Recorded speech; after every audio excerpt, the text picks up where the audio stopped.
right, let's get into this one. Got my cup of coffee, walking over to the desk. Put that down over there. And we're good to go.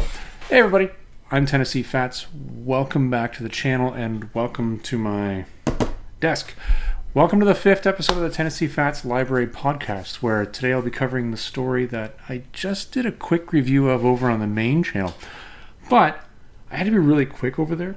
So I thought to myself, why not step back now and do this one in a little more detail here in the podcast? Because there's actually a lot of layers in this that I wanted to walk through. What's interesting about this is I'm diving into another novel. For any of you that stuck through the podcast episode number 4, you'll know on that one we went really, really long. And I thought to myself at the time, I was like, wow, that was a long time to be discussing one topic, but it's what was necessary to cover it. This one I suspect will probably be quicker. And I don't think that's really an issue of, me being too, what's the word I'm going to use here? Brief?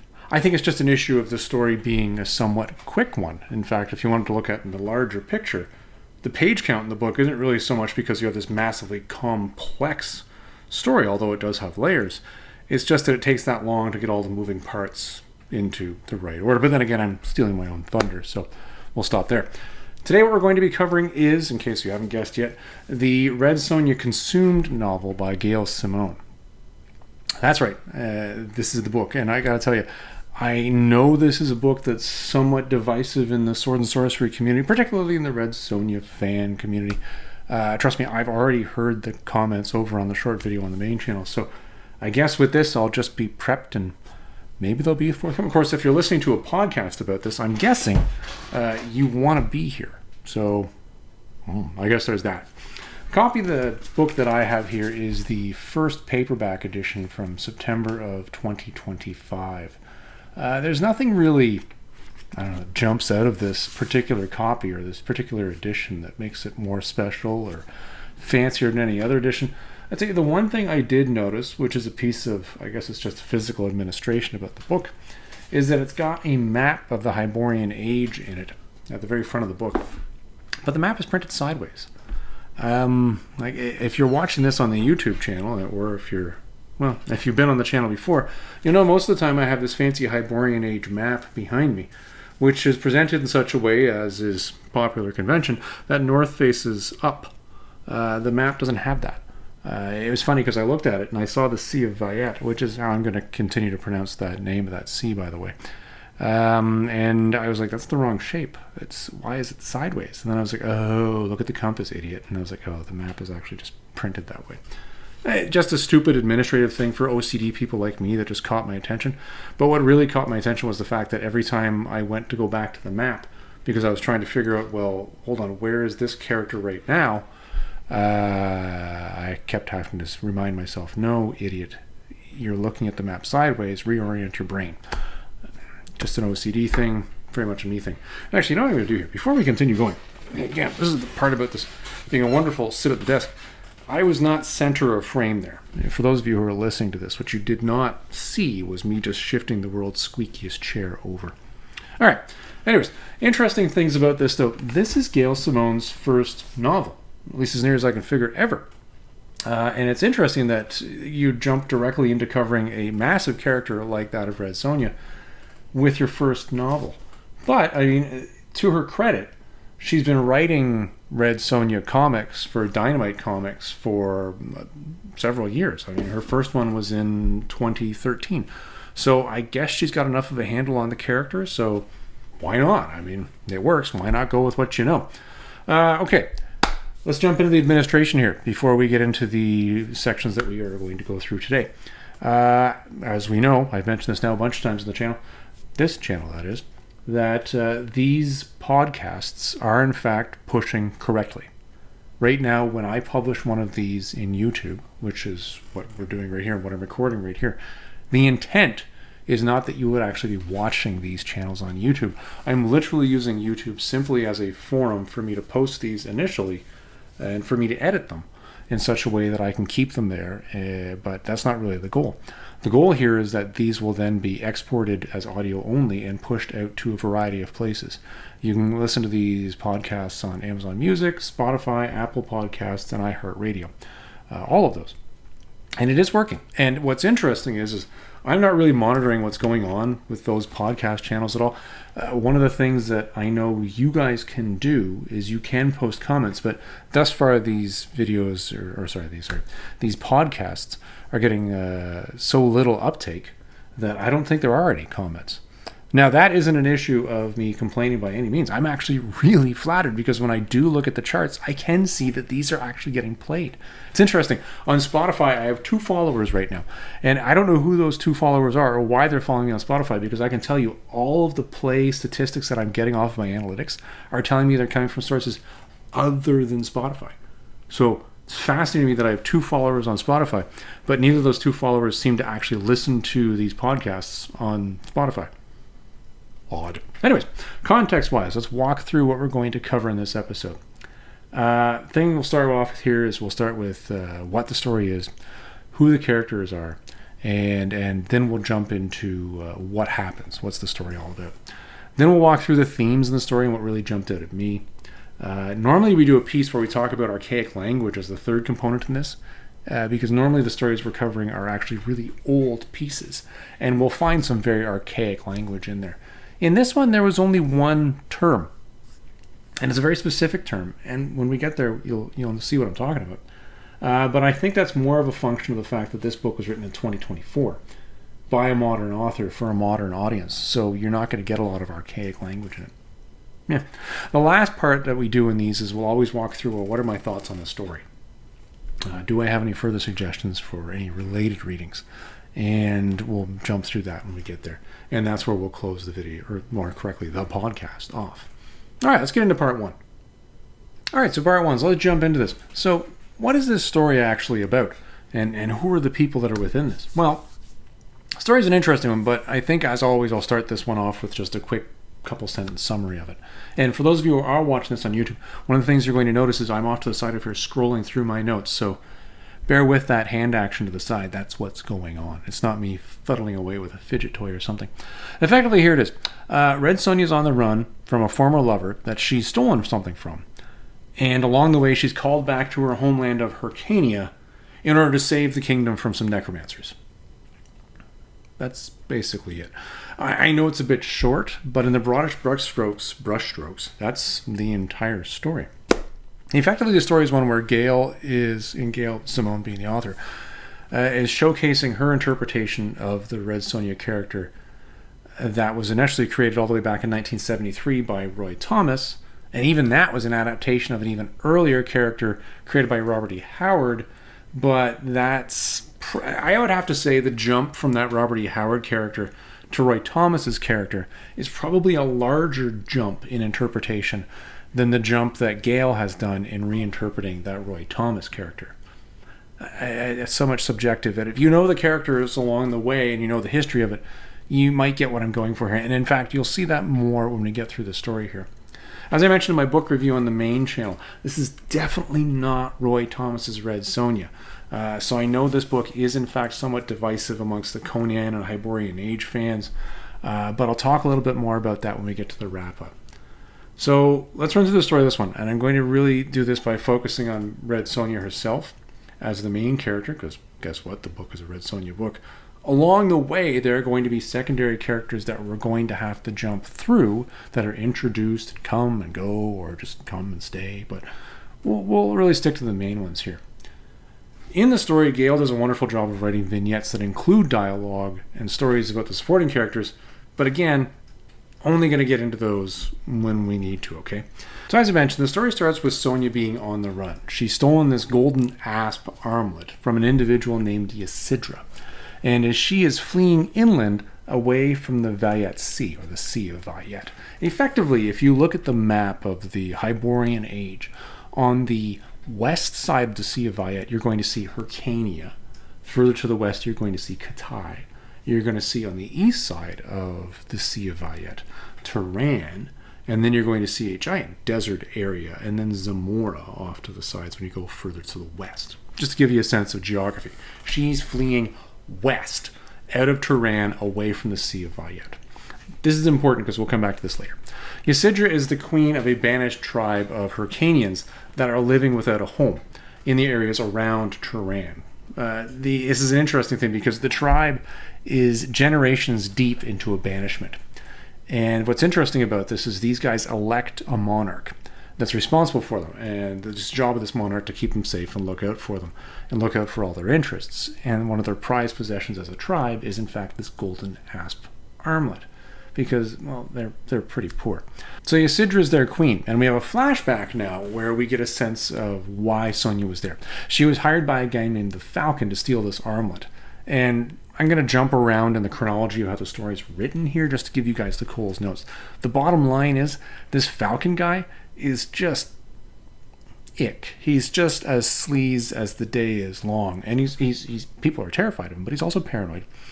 He wanted this thing just because he wanted it. And because of that, people's lives had to be put at risk.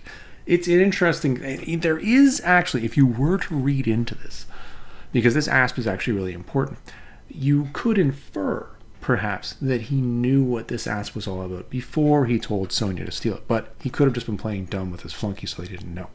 Anyway, so in order to get this thing, Sonja effectively joins up with this lost tribe or banished tribe of Hyrcanians and woos the queen and becomes her lover and consort.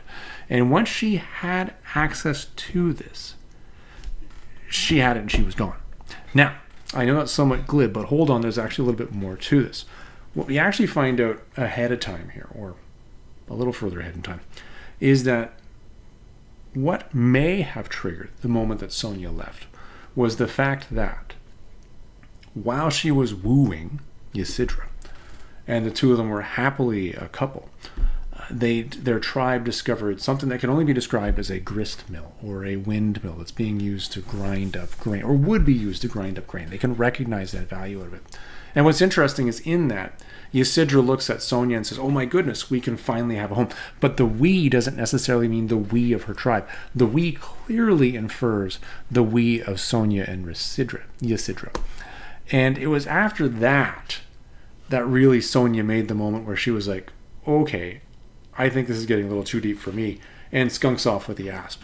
And really, you don't have a sense here as to which one it is. Is it because there was a discussion possibly of her settling down? Or is this more so the issue of she just saw the moment and then got out of there? So while all of this background flashbacking, we'll call it that. I just made it a verb. I don't think it's a verb. Anyways, while all that's going on, Sonja is literally riding along and getting away from Ysidra, but full well knows that Ysidra is an excellent hunter, and Ysidra is definitely going to be after her. While all of this, I guess, what would we call this? Brooding?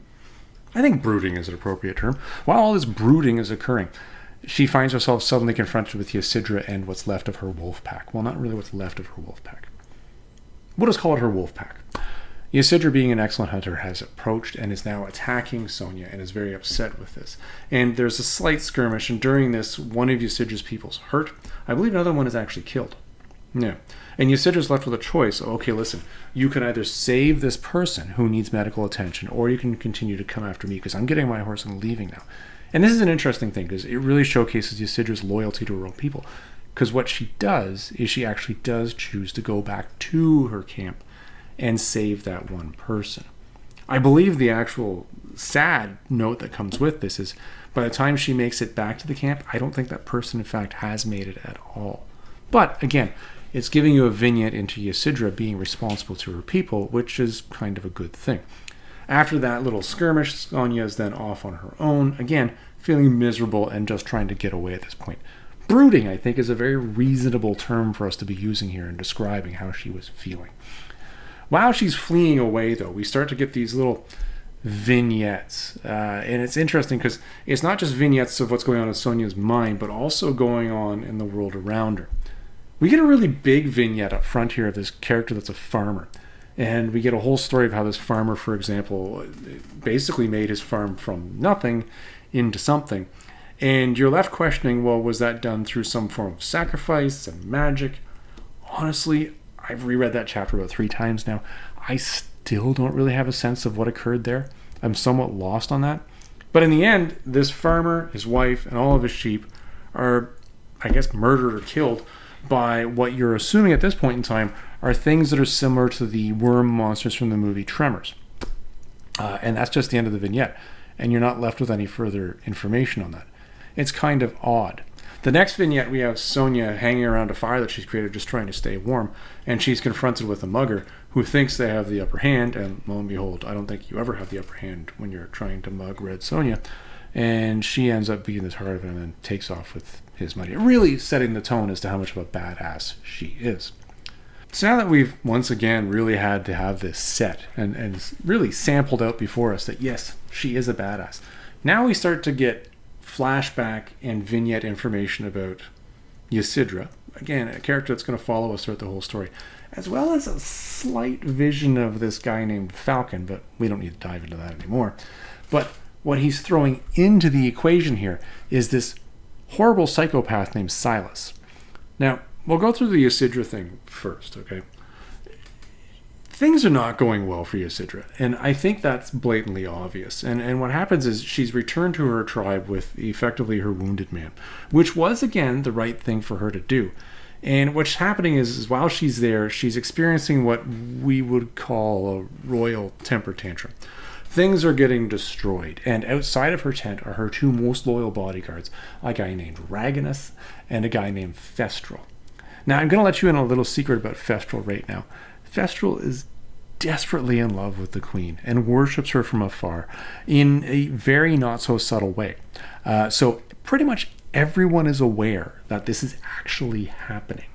But nobody bothers to say anything, so he just kind of goes with this. Anyway, so she's having this royal temper tantrum, and Raganus is sitting here like, Festral, this isn't good. Like, do we say something? What do we do? And Festral's like, well, man, we probably should because, this doesn't seem becoming of the queen.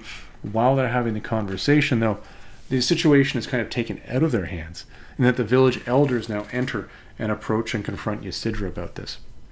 And I gotta tell you, I don't think they approach this in the right way. Ysidra was already on a tipping point, and we didn't know this as the reader. We knew she was having a royal temper tantrum. We started to get some language around the suffering that she was going through because of this catastrophic emotional loss of her lover. It's to the point where you would almost ask, well, hold on, is this just because this is your first loss that this is now such? But we don't know. We don't have enough background information about her to make that call. But the elders come to her suggesting that it's time for her to regroup and focus on the tribe and effectively come up with sort of a it's either us or her kind of stance. And I don't know if you know this, when people are kind of having a meltdown, it's pretty much a bad idea to come to them with ideas like that because this is when people make the worst decisions. I'm not going to go into a lot of details about this, but I'll tell you, she doesn't choose the tribe. And in fact, she leaves a nice little pile of severed heads, elder heads for that matter, inside her tent while she, Raganus, and Festral meander back out to go and get Sonja. So what you've seen here is really the tipping point for Ysidra, where she's now turned from somebody who is more loyal to what we're going to call her tribe, but now back more to her and focusing on her needs. And this is kind of an important thing because you got to understand how tough this actually is for this tribe. And I really want to hammer down this context here. You have, and it's particularly how bad this is for Ysidra, Raganus, and Festral. You have a tribe here of people whose soul-defining raison d'etre, the very blood that pumps through their veins, is the fact that they're banished. And they're hoping someday to find a home or go back to their home. That's pretty hardcore, right? And that is probably a fairly morose way to run your life on a regular basis. Now, let's think about this a step further. Ysidra, Raganus, and Festral are now no longer allowed to go back to Hyrcania, but now no longer allowed to go back to their tribe. The very tribe that they were responsible for and that they were leading. So they're now banished people from a banished tribe. So they're banished squared. That's that is harsh. Now, Silas. Let's jump into the vignette for him. The vignette is very simple. He's summoned to go and visit Falcon, and Falcon tells him, listen, I told Sonja to go and get me this thing. She isn't back yet. I don't know if she's coming back, but I want you to get your Batutsky out there, and I want you to get her and get her back here. And if you need to bring her back alive, great. If you need to bring her back dead, well, so be it. But make sure you bring back that asp. And during this, Silas has been going through very much of a reflective moment where all the entire time he's being summoned on his way there, he's paranoid that Falcon has decided to murder him. And when he gets there and finds out, oh, you just want me to be your regular bloodman and go get Red Sonja? Oh, well, I'm totally into that. Sure. And that's effectively how Silas comes into the storyline overall, which is kind of setting the tone, but really not introducing you to the character who Silas is until much, much later. So the much later point might be much later chronologically, but it's not much later in the story. In fact, we jump right into that vignette next. This vignette's an interesting one because Sonja has set herself up in this, well, we'll call it, a de-ump. I believe that's a technical term for dump. A very dumpy de-ump of a T.A. Vern, which is a tavern, where she's decided to set herself up for the night because she's tired of freezing her Batinsky off out by fires where she's being interrupted by muggers. I think it's a long, winding sentence to explain why she's there. She's gone into this particular de-ump and she's staying there and she's having a beer and she looks across the bar and oh crap, I recognize that guy and it's Silas. This is the meeting between the two. But this meeting isn't really where you see the true character of Silas. What's interesting about Silas is at this point in time, he comes across as somewhat civil, and he comes across as somebody that's, well, maybe not so bad after all. It's like, hey, listen, you know I've been sent here by Falcon. You know you've got to take the ass back to him, so why don't we just go there together? In fact, you know what? I'm going to just do you the favor of giving you the time to get there, but if you don't, you got to know I'm going to come after you, so... and you would think, okay, that's probably a nice approach. Something about him, though, sets Sonja off. Sonja looks at this guy and goes... Nope. I'm not even staying here the night. Checks out of the hotel. I guess, for the lack of a better word, we'll call it checking out, although her Hyborian Age equivalent to that isn't quite the same. And she just takes off and leaves. Now, Silas, recognizing what's now happened after the fact, because he's recognized, ooh, did she just leave? Suddenly goes down to this really strange breaking point. And you get a wonderful backstory to him about how he believes he's got this ability to see people's true selves. The self that's underneath the surface self. The self that's the self. You know, not the now that's now, but the now that's now. I don't even know how to describe this any better than that, which is really an interesting thing. It's like you have a public-facing face, but he says he can see the face. And he calls it the hidden. And he's, in fact, believed that he's been able to see this since he was a child. And he believes that his mother was the worst person ever for showing him her face instead of her hidden. And that's why he's, I guess, sees himself as better than everybody because he knows how to do this. But in addition to that, you start to see him slipping into this really, really rapid drop into madness. In fact, he goes into such a weird, odd, blinding rage that he murders, like brutally murders, a stable boy, the very stable boy that had turned around and taken Red Sonja's horse when she went into the T.A. Vern to begin with. And there's a really weird description of, like, I'm not going into it. All I'm going to tell you is it's creepy and odd and probably in so many ways just not right. But again, gives us a wonderful vignette into this guy's absolutely nuts. Now, let's leave Silas on the table now. We'll walk away. Sonja is now heading off into Zamora. Remember I mentioned she's heading west. She's getting further away from the Sea of Vayet. And as she gets there, she's greeted with a sign that she can't read. And there's this crazy old man sitting at the side of the road. And in the middle of the road, there's the remains, charred corpses of an entire family that were burnt alive. That's a pretty bad image, right? And Sonja's like, what? And crazy old man's like, well, can't you read the sign? And embarrassingly, she cannot. And he says, well, what it says is that Hyrcanians are not allowed because of the plague, because there's a plague in Hyrcania. Now, Sonja doesn't know anything about a plague. This is news to her. She's like, what, a plague in Hyrcania? What? And at the same time, she's kind of thinking, well, I don't live in Hyrcania, so what do I care? And kind of just drops that whole idea. But she doesn't react well to the charred family sitting in the middle of the road. And she accosts the old man and says, I need you to bury these dead. And to hell with your sign. I'm moving into Zamora whether you like it or not. Now, the old man has a moment here. And this is one of these weird points in the story where an arc is dropped. There are a couple of these. We won't go too much into them here. I think I covered them adequately on the main channel. But the old man makes reference to the fact that he recognizes the asp and that she is a lady of the asp. And it's like, oh, and suddenly there's mad respect and he'll listen to her. But we never really hear why this is the case later, and that's odd. After leaving the old man, she and her horse head off into Zamora. They're doing all right. She finds herself somewhat distracted at some point in time, and at this point in time, a group of soldiers accost her and her horse, and they do manage to get the drop on her after she's killed, I believe, 2 of them. And she's taken prisoner and taken back to the closest town, where they find out that she is, or at least claims to be, Red Sonja. And they're like, well, that's great, because that'll do you a lot of good, because you're our newest gladiator. Welcome to the pit. Welcome to Thunderdome, baby. Anyways, long story short, she has a gladiatorial match against 2 rather large dudes and slaughters them wholesale. Now, the town captain, not the mayor, but the military town captain, then takes her off to the gladiators' quarters that she slaughtered and says, well, congratulations, you get to stay here. Because you're now the gladiator and the best gladiator, so maybe you are Red Sonja, so, 2 points for you. But here's all the food you want, here's how to get yourself cleaned up, because you stink, and she did stink. There's a lot of little hints to that being the fact.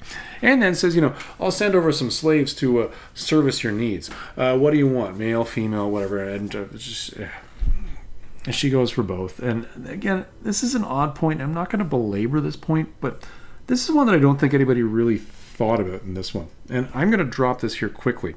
So slaves are sent over to service her needs, as I pick away at a loose piece of skin there. It's gross. Slaves are sent over to service her needs. And while they're there, she decides she's going to, by servicing their needs, take this in a sexual way and has sex with them, which is fine. I have no issue with that. But then let's peel this back a layer. These are slaves that were specifically sent to her to service her needs. What if, perhaps, these slaves were sent to service her needs and were told, listen, you need to, quote unquote, wink, wink, nudge, nudge, service her needs, or we're going to murder you. Think about it. You're a slave. You're owned. This is why we don't like the idea of slavery, right? It's that sense of ownership and dictating what another human being can do. It's questionable here as to whether this was entirely consensual, if these were slaves, or whether this was forced. Again, perhaps I'm reading too much into it. I don't know. Maybe I'm not even supposed to be thinking this way when I'm reading this, but it just seems strange to me that these were slaves. Maybe they weren't slaves. Maybe I misread that term. I'm pretty sure it sounded like they were slaves, but anyways, sounds odd. Whatever. I'm probably just bordering problems that aren't actually there. Let's jump past this and move past it. Anyways, Sonja goes to bed, wakes up in the morning, and finds out that perhaps she might be cursed. And the reason why she finds this out is because when she wakes up, she finds herself alone in the bed, at least from what she can see, and at the end of the bed are the ghosts of the 2 gladiators that she's just murdered. Now, I haven't really touched into this point yet because I wasn't really sure at this point in reading the story whether this is real or not. Along the way, and as Sonja's been sleeping, she's been having visions in her head of her dead family. Now, it's questionable whether that was a dream or not, but when these 2 gladiators are at the foot of her bed and they're talking to her saying, well, where do I go next? Why'd you kill me? And that's rude, right? And she says, well, you just need to move along. And they do. You're like, I wonder if I am cursed. I, at least as a reader, got a sense that she was cursed there, but no. Yeah. We jump right from this important point of whether she's cursed or not to suddenly right back into action, though, because now 2 other secondary characters appear on the scene. One is a guy named Dalen, and the other one is a gal named Aria. Now, you would say, guy and a gal, eh? Tennessee Fats. Is there any chance these 2 are a couple? Well, yes, they are. They are, in fact, happily married. So 2 points for them. Dalen and Aria have come into the story because, yeah, they're there. They actually appeared earlier on in a small vignette, but it was inconsequential, so I'm not going to talk about it. They just apparently were on their way here. Now, the bottom line is these two have come all the way from Tehran because they're convinced they need to find the exile. Well, sorry, they are in exile, and they need to find Sonja and bring her back to fight something that they are aware of, which apparently the rest of the world is not aware of. And this is one of these interesting twists with Dale in an area that I just don't get. And I don't get to this day. And it's been about a week and a bit since I've read the book, and I've thought about this a lot, and I'm still not coming up with an answer for it. Anyways, here's the story. These two tell Sonja that they were in fact part of the King's Eye. Now, the King's Eye is their ultra-elite military group, which are super religiously devoted to the king. Okay, they are Hyrcanian. But you see, they're banished, because you see, Arya decided that she would marry Dalen. And members of the King's Eye do not marry. Okay, I'm getting this. I get this. Now, here's the thing, though. Even though they're exiled, somehow they know weird things. They know that there is in fact no plague back in Hyrcania. In fact, the plague is a myth generated and populated by the royal court and the king of Hyrcania in Makalet, just to make sure people do not attack Hyrcania while they're in a moment of weakness. But why are they in a moment of weakness? Well, the answer to that comes quite simply. They're in a moment of weakness because the entire country is being attacked by a plague of monsters, or a monster army that is slaughtering cities across the country. And they need to go and get Sonja and bring her back, because apparently she's the only one that can solve this problem. Now, they don't explain why. And in fact, when you get a little further into the story, it turns out that perhaps there may have been some sort of hero worship going on here with Arya. Perhaps she wanted to get Sonja because she worships Sonja. Dalen, the same thing. They both heard of her, and perhaps the idea of her as being some sort of symbolic figurehead at the head of an army fighting the monsters had a greater chance of succeeding against the monsters. But again, Sonja's not having anything to do with it. She hears the story and she's like, what the hell do I care about Hyrcania? Like, I was a kid there, my family was massacred, and Gail does a wonderful job of building up a story about her youth and how that came about. We'll maybe deal with that later. I'm still deciding whether that's an important enough point to throw in here. Needless to say, it's a different origin than what Roy Thomas did. But she's like, why would I go back there? And this is when Dale and Arya drop the other bombshell of information that they have that nobody else seems to have. And that's because her brother's still alive. Yeah, okay, I will get into the youth thing here, because this is where it kind of gets important. So chronologically, we're going to jump back here a bit. Not really story event time, but chronologically in Sonja's life. Gail has done a wonderful job throughout this story of giving us small vignettes of secondary characters, but I did mention she's also given us vignettes of Sonja herself. And the reason why she's doing this is because she's giving us the opportunity to understand her version of Red Sonja. Remember, in the intro, I said this is not Roy Thomas's Red Sonja. This is Gail Simone's Red Sonja. The origin has changed. Effectively, the story here is kind of interesting because if you were being really cynical, you could say this is like a bunch of other origin stories that are fairly popular in comics or sword and sorcery, and mash them together and blah, blah, blah. There you go. I don't think that's the case. I actually think this is just a really cleverly pieced together origin. So what it is she's living in a village. Her dad's a blacksmith. The mother is a variety of jobs within the house, but I guess the most important one is raising these 4 Hellion children. 2 older brothers, Sonja, younger brother. While they're out there hunting, and again, Sonja is convinced that she is going to become a hunter when she grows up, even though she doesn't really have that killing instinct, and everybody knows it.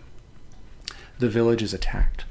And this happens while they're hunting. And she's told by her father and her 2 older brothers, stay right here. Do not move. We're going to go back and take care of problems. Don't do anything stupid. Well, they can't handle what's back there. It's bad. Like, the village is just slaughtered. And while the village is being attacked, she has her arrow with one bow, or one arrow mark, one shaft. Let's use the correct term. She has her bow and she has her shaft. And she is lining up to take a shot where she is attacked by one of the attackers. And the attacker alludes to this being not a good thing. I'm not going to go further down that road. If you really want to know, read it your darn self. Sonja does, as a child, manage to pull a knife out and gut this individual. But while she's being attacked, she does see her father being cut down. She sees one of her brothers being shot with arrows. She does not specifically see her mother die, at least not that I can remember, does not specifically remember seeing her younger brother die, and does not remember seeing her second older brother die. But she's now being told one of them is still alive. Now, as a child, when she did wake up underneath the corpse of the individual she killed because she was knocked unconscious when it fell on her, she then spent the next couple of days, burying all of the dead. And because the place was on fire, she kind of had to guess a lot of the information as to what bones were whom, and she buried piles of bones. And that's basically what she did before she wandered off into the forest to live in a bear cave for a couple of years. Now, the bear cave topic. Here's the thing.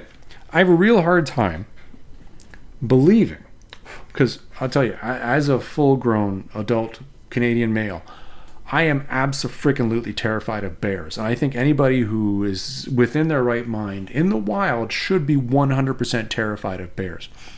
They're horrifying. They are the alpha killer in the North American area. They're bad. Really, really bad. Okay? The story has Sonja killing a bear and then moving into the bear's cave. To me, this is the one thing in the story where I threw my hands up. That is just a pile of malarkey. Like, are you kidding me? But you got to suspend disbelief. You got to give it the creative license. Say, okay, fine. She kills a bear. I'm going to move forward. This could be part of the whole thing of why she's a badass. But no. Back to the actual story. So she has been convinced her entire life that her family actually is dead. Now she finds out she has a living brother. Now, we don't find out which of the living brothers it was for a bit, but eventually we find out that it was in fact the younger brother. Which is odd, because you'd say, well, how would a toddler have survived? Like, you were 10. You somehow survived. Because we have the description. It seemed more fluke than anything else to me, but you did. But a toddler? I don't know. That one just makes me go, I'm not entirely sure about this one. Anyways, move on with the story. So Sonja, Dale, and Ari decide, okay, we're going to head back to Hyrcania, and we're going to solve this monster problem. Sonja more so because she wants to find out if she does actually have a living brother or not. We have along the way, again, some character development. It's very clear that at that point I mentioned earlier, that Dale and Ari really do look up to her. And we have one major confrontation that does occur.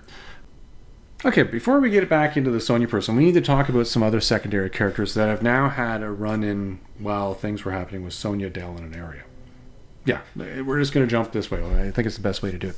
So, during the time while Sonja was captured and being a gladiator in a gladiator pit, which was, I don't know, pretty badass, I guess, Silas actually manages to catch up with Ysidra, Raganus, and Festral. Now, here's how this comes about. Silas has decided, in his infinite wisdom, that the best way to punish Sonja, because, just bringing her into the Falcon isn't enough. What he needs to do is actually punish her, because he somehow has a real sense that she actually loved this queen. I don't know how he knows this, but he's figured this out. Is to kill the queen, ideally in front of Sonja. If not, at least kill the queen and then prove to Sonja that he's killed her, so that Sonja knows that he's taken away something that was important to Sonja. He has now hunted down Ysidra, Raganus, and Festral, who, on their part, are actively hunting Sonja. So it's interesting because really what you would have had here is Raganus heading away from the tavern towards the Vayat Sea, while Raganus, Festral, and Ysidra would have been heading away from the Vayat Sea towards the tavern, and that's where they met. Now, when they do meet, initially Silas gets the drop on their camp. But we find out, though, is because Ysidra is such a good hunter, it's actually Ysidra that had to drop on him. Now, this is where things go really, really poorly, and really tragic items occur. During the kerfuffle that comes out of this confrontation between these two powerhouse secondary characters, Festral ends up with an arrow in his eye. Doesn't die instantly, but gets an arrow in his eye. Raganus loses his freaking mind and using his bare hands, even though he was fully armed, beats the living crap out of Silas. I mean, the living crap out of Silas. During this time, Ysidra gouges her dagger into the back of Silas. Silas has to flee to survive and takes off. And the important part that comes out of this for him is that he now needs to seek medical attention before he can do anything further. So that buys everybody in the story a little bit of time. So that's the important takeaway for him. The important takeaway for Ysidra, though, is she is just getting things worse and worse, because she now has to have Festral die in her arms, and they then stay and bury Festral because that was the right thing to do. So as angry and as much as she wanted to get Sonja, she recognized, oh no, I still have some responsibility. We're going to do this. They, as in Raganus and Ysidra, then make their way to the tavern, where they find out that Sonja is now being, well, I guess framed, for lack of a better word, with murdering that stable boy that Silas killed all that time ago. That's pretty bad. Like that's bad. But the worst part about this is that Ysidra, for some stupid reason, is willing to believe this, and she becomes convinced that Sonja has now descended to this level of just madness that she'll murder a stable boy, and swears vengeance on behalf of the child. So she now is hot trot and is now heading off, even angrier to get Sonja, while Silas, on the other hand, is off the trail for a little while. So although Silas has now popped up, and he's now popped back down, well, I tell you, Ysidra and Raganus certainly do not pop back down, because we now jump back to Sonja and Dalen and Arya, who are on their way again towards Hyrcania. That's where we left them. They're off to solve the problem. They're off to see the wizard. Let's just call it that.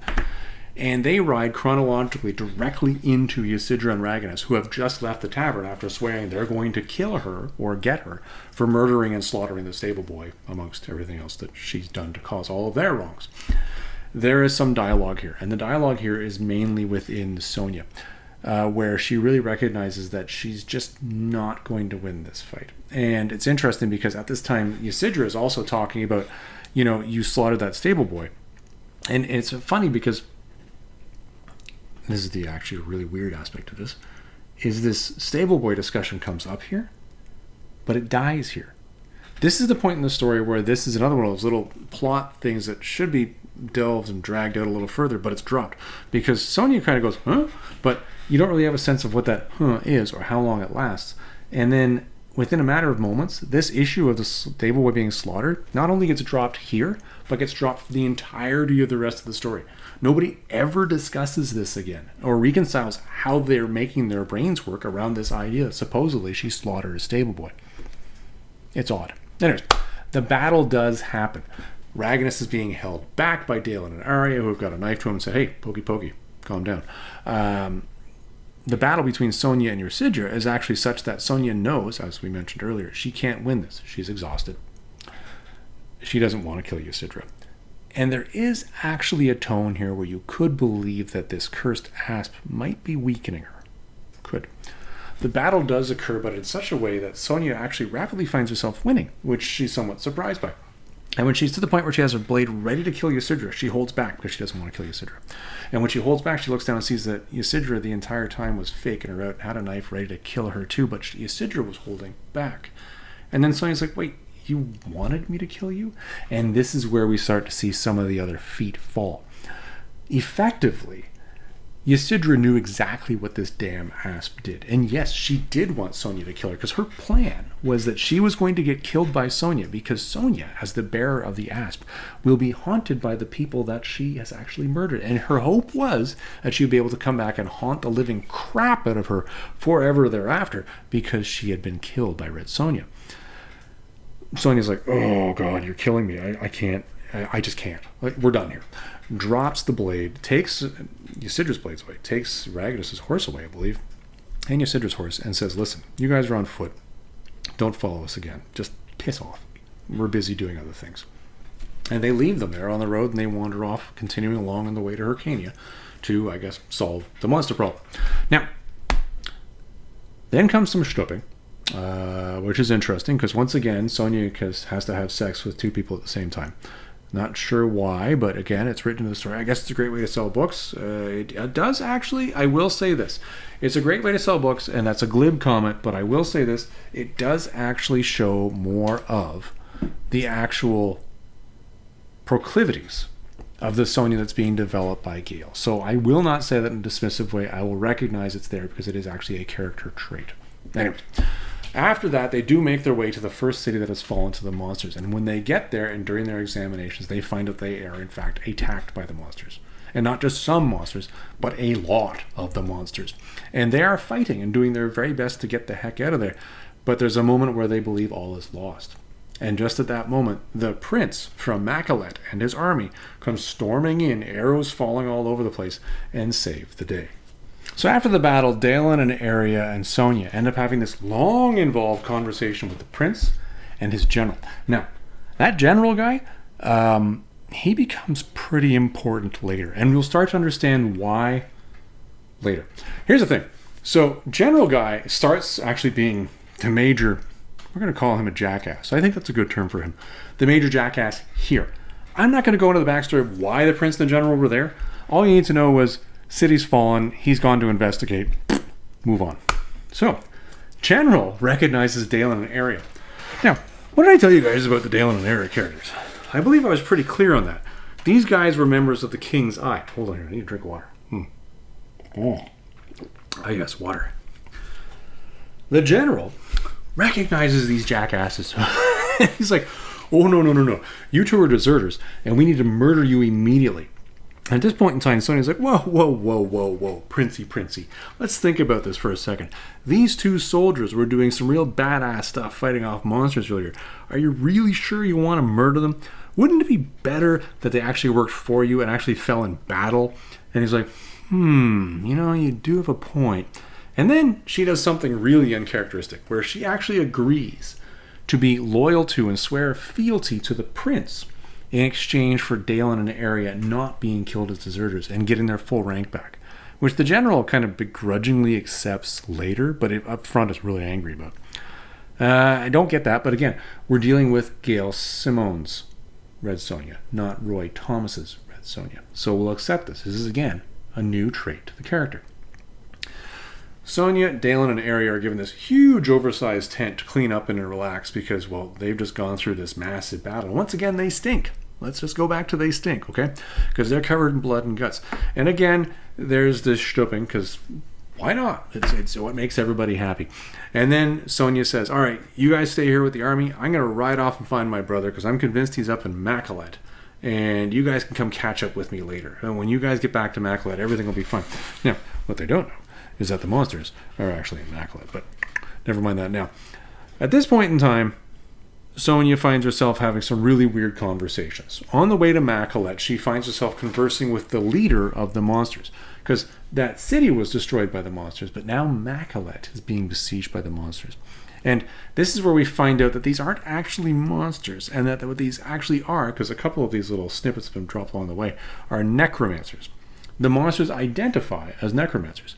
I identify as a jaguar. They identify as necromancers. So, 2 points for them. Effectively, they were buried alive in past ages by the Hyrcanians, and while they were in the caves, found eldritch ways to survive, which are never delved into. We never really get a sense of why that happened. And now they are coming to wreak havoc upon the people of Hyrcania because they want to get their kingdom back because they were living happily in Hyrcania before they were buried alive. It all had to do with a plague. Imagine that. Threat of a plague. Was a plague. There isn't a plague. It's really difficult to follow the whole thing. Anyways, they're back to kill all the Hyrcanians. It's a nice piece of backstory. It gives a sense of who the monster things are. It's pretty brief.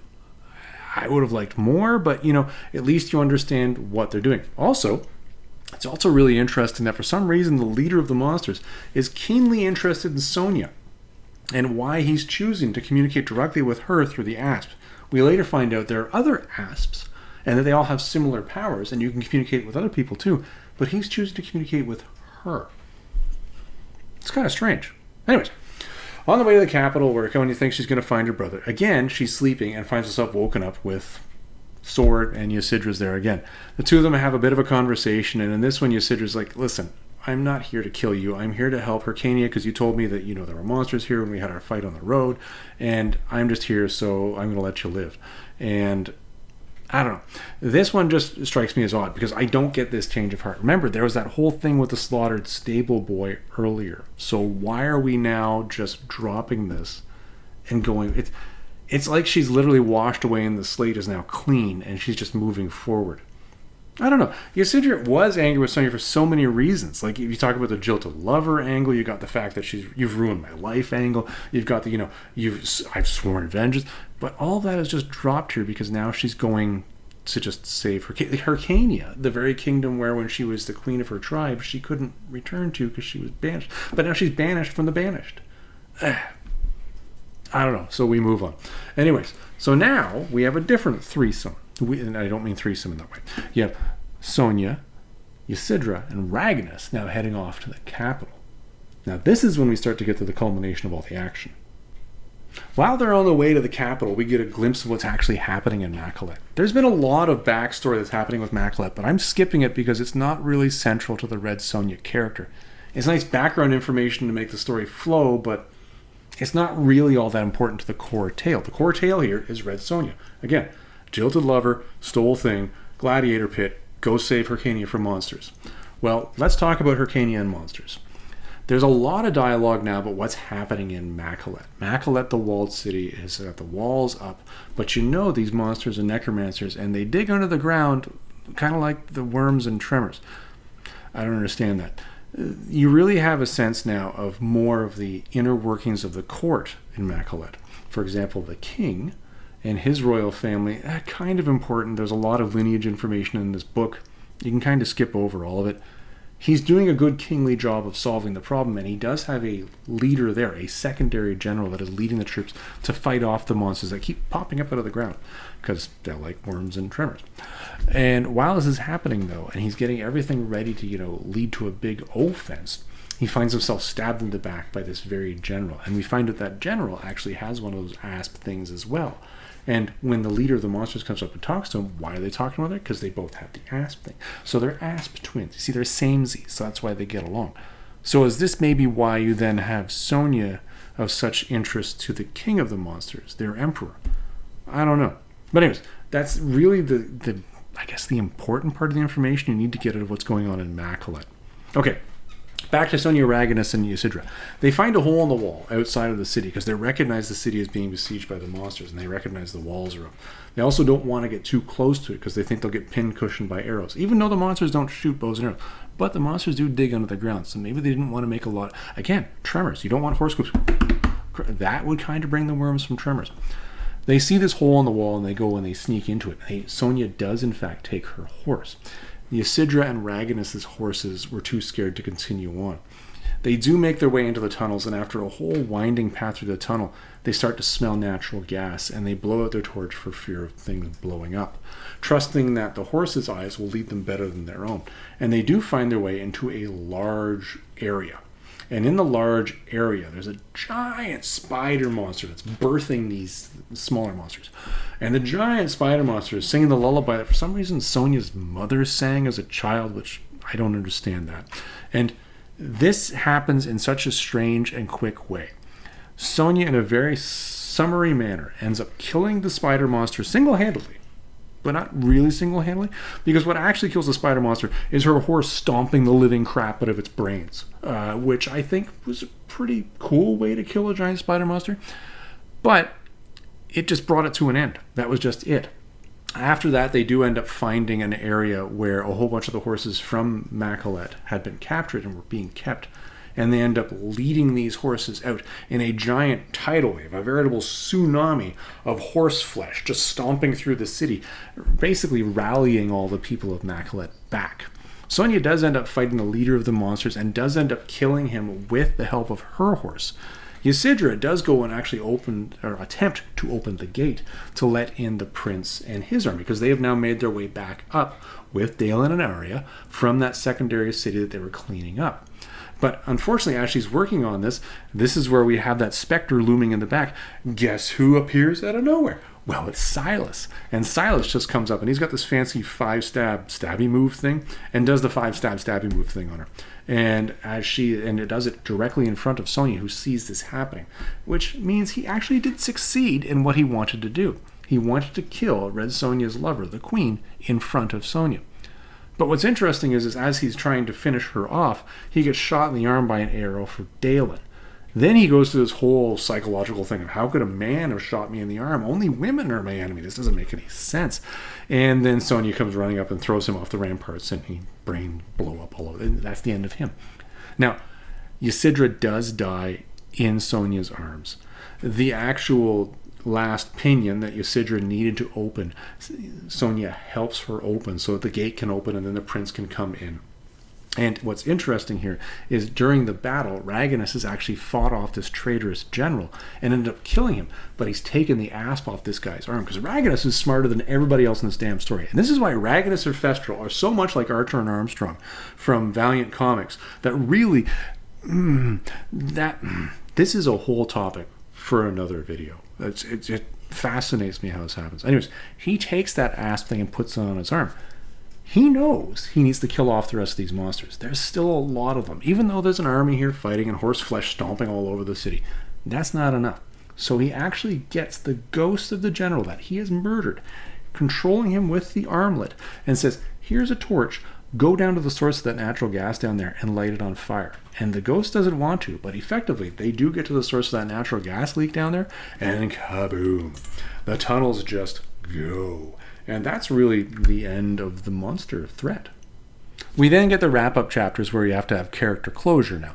So what happens here is Sonja ends up surviving and ends up talking to the prince after she's cleaned up. The prince then admits that he is in fact Sonja's younger brother. But I can never admit that I'm your younger brother because the people of Hyrcania need a strong leader. And if it could ever be admitted that I was not the biological son of the king, well then, how could that work? Sonja does not handle this at all well.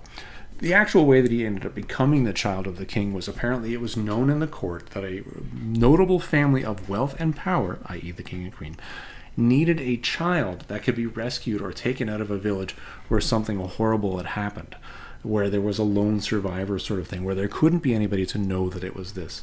So it now turns out that the slaughter of Sonja's village was actually orchestrated by the king. Ooh. That's not good news. Raganus is told, listen, you can go and get the rest of your tribe because what you and Ysidra did for our people was so good, all of you are allowed to come home again. You go and be their leader, bring them home. Sonja, no, I am definitely not your brother. I can never be your brother. And Sonja is so upset, she's like, okay, yeah, my brother is dead. We're done here. Sonja keeps Raganus company while he's on his way back across Sea of Vayet to see his people, to tell them, hey, we have our home, we're allowed to go back to Hyrcania, all due to Ysidra's sacrifice and the fact that she really was a good queen. Along the way, Sonja has chosen to say, hey, you know what, I think I'm going to use this asp when they stay one night in a tavern. And she does it so that she does it so she can talk to the ghost of Ysidra and tell Ysidra, congratulations, your actions have given your people a home. I guess just to give her that final rest, the sense of achievement. Again, I'm still not understanding how Ysidra has completely forgiven Sonja. I don't get this at all. But then again, I wasn't in the relationship, so what the hell do I know? Anyways, but she also uses the asp for another reason. In the conversation she had in the castle and with everything that's going on, she actually found out that the general, because she recognized the general, was actually the leader of the people who had slaughtered her village. And the general's like, well, you're not going to tell anybody, are you? And she's like, no. Listen, the king needs a strong general. You need to stay here. I'm just going to let this go. We're done. And this is why I said you're going to really find out that this general is in fact a jackass. Because not only was the person that orchestrated the slaughter of her village. No, it's more than that. As Sonja's been talking to Raganus, who was talking with the dead general, more information has come up. Well, the general must have been working with somebody. At the end of the day, the only person that they could have been working for, though, was actually the jackass general that slaughtered Sonja's family. So she uses her asp to control the dead, the recent dead in Macalet, to order them to go and kill the general. The general wakes up in his bed where he's, been was stooping. Let's just call it that. We'll go with that again. And to find himself surrounded by the undead, and he's promptly murdered. And that really wraps that up. Now, when Sonja wakes up the next day, she finds that the asp has now rejected her and is on the floor, and that really just ends the story. It's a somewhat anticlimactic way for the magic that was involved in this one to end, and I guess they had to do it somehow, though, so I can't really give them a hard time for them. And I don't write books, so what the hell do I know? I shouldn't judge too harshly. It just seems like it was really that was the asp just let go. Because if you think about it, Ysidra had the asp just let go. So why was Sonja not able to get the asp to just let go throughout the whole darn story? Anyways. Happy ending. Everybody said, a happy ending for the most part. For Sonja, happy ending. Let's call it that. And for Raganus and the people of Ysidra's tribe, happy ending for them too. So now, what are the themes that come out of the story? Well, there are a lot of ones that are on the surface. I mean, the obvious ones that come onto the surface are obviously your arguments of man versus man. In this case, I think we need to take the gender of man and throw it out the window. Person versus person. Because really that's what you're seeing here. The truest conflict in this whole thing is really just one person fighting another person. You had Sonja fighting against the gladiators. You had Sonja fighting against Ysidra. You had Sonja fighting against Raganus against the general. Silas against Ysidra. The emperor against all the people of Makalet. It was all just man versus man. But there's more than that. It goes back also to the psychological level of the characters within themselves. Because really, and this is probably one of the loudest screaming man versus man stories within it, is Ysidra's strange, and I mean really strange, inner conflict of, am I a queen leading my people, or am I a jilted lover that's very angry that needs to get revenge? That was a really real man versus man internal struggle. The second one in here, and I think this is actually secondary, is Sonja's own conflict with her guilt for stealing the asp in the first place. That is something that gutted her for the entire first half of the story, until the action ramped up and when she probably forgot the guilt and just moved on with the actual action needed to be done. So really, a lot of external man versus man and internal man versus man. But another thing that jumps out of this one is really about man versus the environment. And I don't mean the environment by Mother Nature. What I mean is the environment that is the inevitability of this wave of necromancers that's coming out of nowhere, because they really do, throughout this story, come off as a force of nature. They are unstoppable by everything in Makalet. The King's Eye can't fight them. The people of Makalet themselves can't seem to fight them. They hold their own, but they're not winning. The horses, which are a force of nature, do seem to be a major factor that can pound them into the dirt. But very much a one-sided thing here until Sonja ends up killing whatever that spider monster was, and then the Emperor, and then after that it's all just a major cleanup. I think the last theme in this one, and this is really one that I think we need to dive more into here, is this sense of comeuppance. The sense of getting your just desserts for your ill doings and your bad actions. Let's think about this in a variety of places. And you have to be aware of what you've done in order for it to actually come back and bite you in the butt. And that's a key one. So, for example, Sonja knows she's done something wrong in stealing the asp. That was right at the beginning of the book. And everything that happened with Ysidra after that all came out of that. So, yes, lots of bad that comes out of that. Ysidra kills the elders and leaves her tribe. All the bad that comes out of that. The death of Festral, that it was entirely her fault, that she now needed to reconcile with. And then going on, and her own death at the end of this, all because of those poor choices. The people of Makalet themselves, who walled these people up underground and buried them alive, who now, years later, are being punished for it by the monsters that have now returned. Now, the interesting part of this, and this is the part that I think we need to dive into, is, remember how I said you have to be aware of your comeuppance? Silas was never aware. Silas was so out of his mind, he had no idea what he'd done was wrong. So there was no sense in his mind of comeuppance that was even due. So he was completely justified. And this is why he was successful in the end in killing Ysidra. His goal, I'm going to kill the queen in front of Red Sonja. Yeah, he succeeded in that. And in fact, the real surprise for him was, why am I being thrown off the ramparts? Why did I just get shot in the arrow, or shot with an arrow in my arm? That makes no sense. I don't understand. That wasn't something of guilt or anger or him being punished at the end. That was just confusion for him. A really weird theme that comes out of this. And it's interesting how this theme is kind of juxtaposed against the rest, because, again, he didn't know that he was doing anything wrong. So odd. So what was there within this story? Because we got to jump into the next chapter here. What is there in this story that made me have a reaction to it? And what was the reaction? Well, this was an odd story for me. And it was an odd story for me all the way up until the middle. And then it was running along at breakneck speed all the way to the end. And one of the things that really left me scratching my head in this book was the chunkiness of the writing. And I alluded to this in the main video I did about this on the main channel. But I want to really jump into this here. One of the ways that this story was written was each chapter was delineated as a subplot for each... Well, it was delineated as a part of a subplot. So the story about the farmer that sacrificed whatever and somehow got a farm. That was a chapter. And we kept jumping back and forth in the chapters. And what it led to was this real chunkiness to the story. Now, that just seemed odd to me. And it's because of this, I kept jumping back and forth when I was reading the story, and it was like reading individual comic books for me.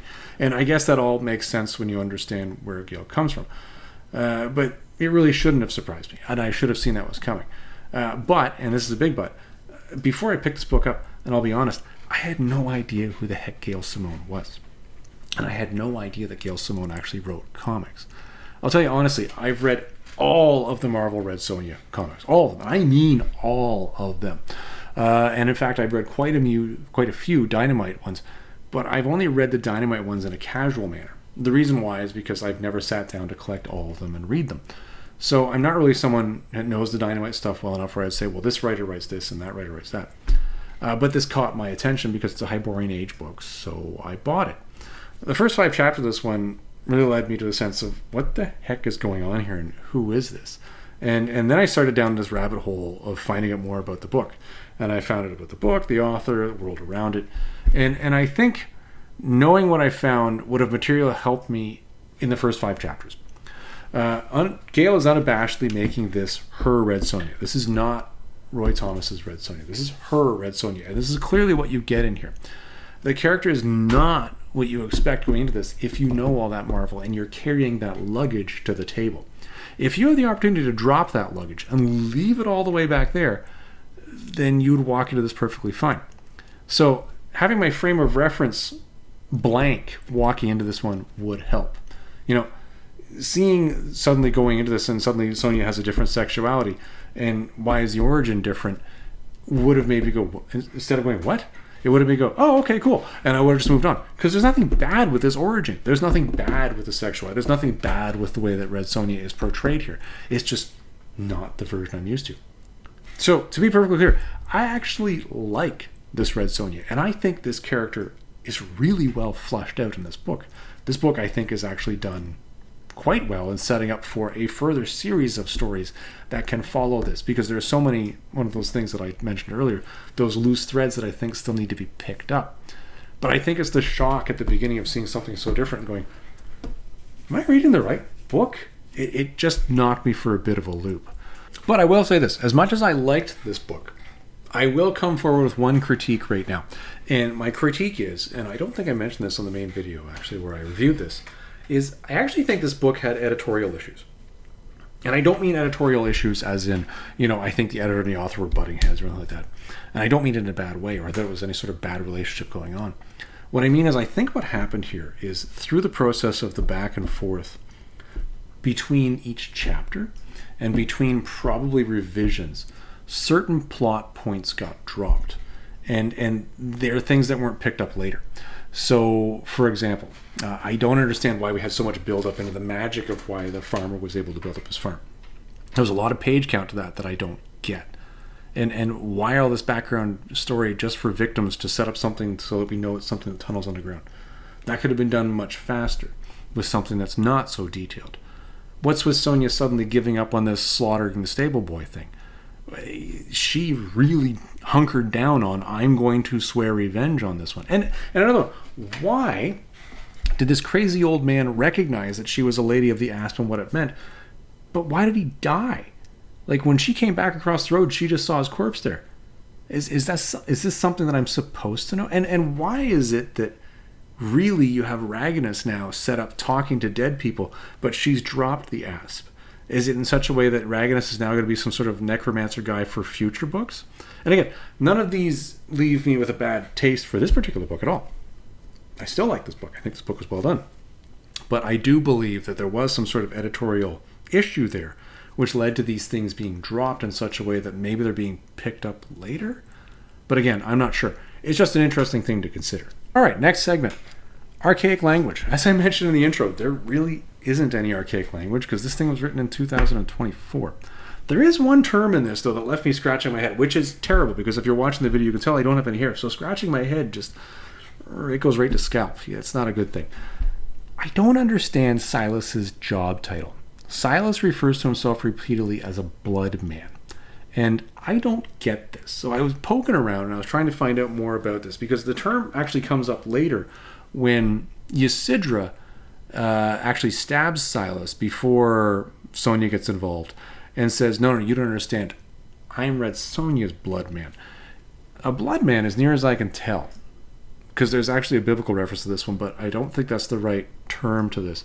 A blood man is somebody that you would find at a slaughterhouse that would be responsible for draining blood out of animals. And I think that could make sense here, because Silas does have that 5 pokey move that he's got. And I think that's the only term that would fit this blood man sense. I wish there was more to it, but that's the only term in the whole book that makes you go, huh. Okay, so time for the last segment here, which is the further readings one. Are there similar tales to this one that I could think of that would draw parallels? I sit back on the chair here and I mull about this. And I say this because as of the recording of this podcast, I am now, 2 weeks away from reading this book, and I have been staring at the library a lot trying to think of this, because I could do this in very broad brushstrokes, or I could really get down to nitty-gritty. I think I'll go broader on this one. Effectively, this is a sword and sorcery story with a strong female lead through a somewhat detailed quest. And I don't mean detailed as in it's negative, I just mean it's a long, winding path to get there, because important character development points needed to be put in there. Now, up until this point in time in my life, I'm trying to think of any other book that would have fit that. And going back, I can think of now 2. All right, so the first one is actually an older one. And this is Edgar Rice Burroughs' The Princess of Mars.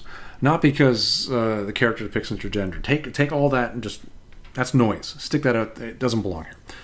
Let's talk about what actually happened here. It's a long, winding path in which a character needs to delve through a world in order to get to the end of the adventure and solve a problem and save a city. Or in our case, it was saving a city. And guess what, Princess of Mars? It was saving the entire population. That one, I think, works. A more modern one, though, and this is an interesting one because it only came to me afterwards, and I was thinking, actually, that does kind of work, which is one of the more recent ones that I reviewed on the channel, which is going back to a Conan book, which is a Black Stone novel, which is called The Cult of the Obsidian Moon. That one is very much a group adventuring quest. And I say this because in that, Conan had to get a group of people with him. It was a husband and wife combo. So there was 3 of them heading off on this long, winding quest south to solve the problem and save the world.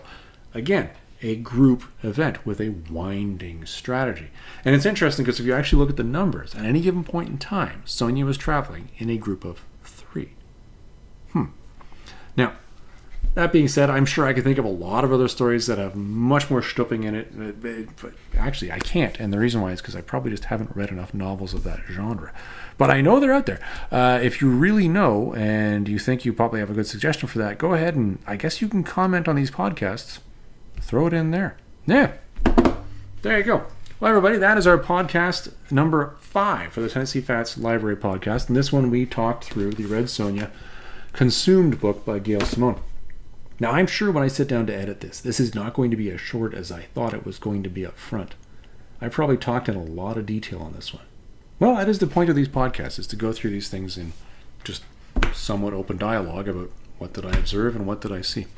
Yeah. Everybody, I hope you enjoyed this one, and we'll see you in the next episode.